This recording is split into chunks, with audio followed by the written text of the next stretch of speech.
ಮಹಾಕುಂಭಮೇಳ ಆರಂಭ.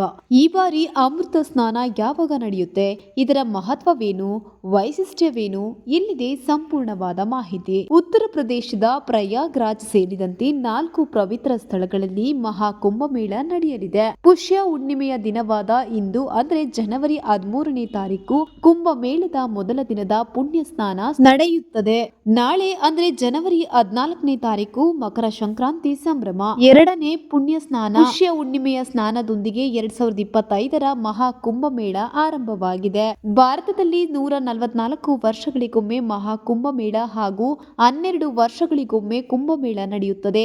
ಈ ಬಾರಿ ಮಹಾ ಕುಂಭಮೇಳ ನಡೆಯುತ್ತಿದ್ದು ಇದನ್ನು ವಿಶ್ವದ ಅತಿದೊಡ್ಡ ಧಾರ್ಮಿಕ ಜಾತ್ರೆ ಎಂದೇ ಕರೆಯುತ್ತಾರೆ. ಜನವರಿ 13ರಿಂದ ಫೆಬ್ರವರಿ 26ರವರೆಗೆ ಕುಂಭಮೇಳ ನಡೆಯುತ್ತದೆ.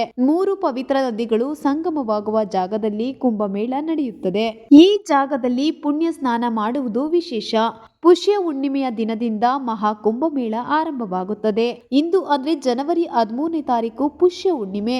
ಇಂದು ಮಹಾ ಕುಂಭಮೇಳದ ಮೊದಲ ಪುಣ್ಯ ಸ್ನಾನವನ್ನು ಭಕ್ತರು ಮಾಡಿದ್ರು.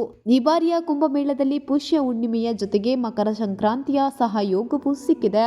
ಪುಷ್ಯ ಹುಣ್ಣಿಮೆಯ ಸ್ನಾನದೊಂದಿಗೆ ಕುಂಭಮೇಳ ನಡೆಯುವ ಜಾಗದಲ್ಲಿ ಧಾರ್ಮಿಕ ಕಾರ್ಯಗಳು ಪ್ರಾರಂಭವಾಗುತ್ತವೆ. ಮಕರ ಸಂಕ್ರಮಣ ಭಕ್ತರ ಸಂಭ್ರಮ ಹೆಚ್ಚಿಸಲಿದೆ. ಅಮೃತ ಸ್ನಾನ.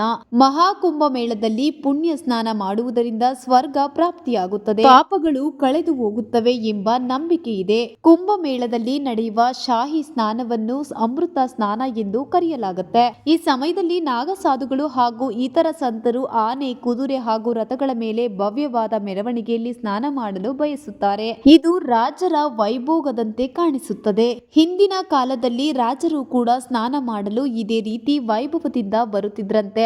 ಅದೇ ಕಾರಣಕ್ಕೆ ಇದನ್ನು ರಾಜ ಸ್ನಾನ ಅಂತ ಸಹ ಕರೆಯಲಾಗುತ್ತೆ. ಮಹಾಕುಂಭ ಮೇಳದಲ್ಲಿ ಒಟ್ಟು 5 ಪವಿತ್ರ ಸ್ನಾನಗಳು ನಡೆಯಲಿಕ್ಕಿವೆ.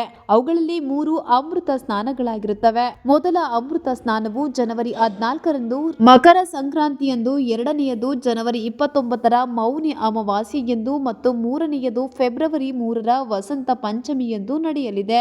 ಮಕರ ಸಂಕ್ರಾಂತಿಯಂದು 1 ಗಂಟೆ 47 ನಿಮಿಷಗಳ ಕಾಲ ಪುಣ್ಯ ಸ್ನಾನ ಮಾಡಲು ಶುಭ ಸಮಯವಾಗಿದೆ. ಜನವರಿ 14 ಮಂಗಳವಾರ ಮಕರ ಸಂಕ್ರಾಂತಿಯನ್ನು ಆಚರಿಸಲಾಗುತ್ತೆ. ಸಂಕ್ರಾಂತಿಯಂದು ಶುಭ ಸಮಯ ಬೆಳಿಗ್ಗೆ 9:03ರಿಂದ 10:50ರವರೆಗೆ ಅಂದ್ರೆ 1 ಗಂಟೆ 47 ನಿಮಿಷಗಳು. ಸಂಕ್ರಾಂತಿಯ ಇಡೀ ದಿನ ಬೆಳಗ್ಗೆಯಿಂದ ಸಂಜೆಯವರೆಗೆ ಸ್ನಾನ ಮಾಡುವುದು ಶುಭವಾಗಿರುತ್ತದೆ.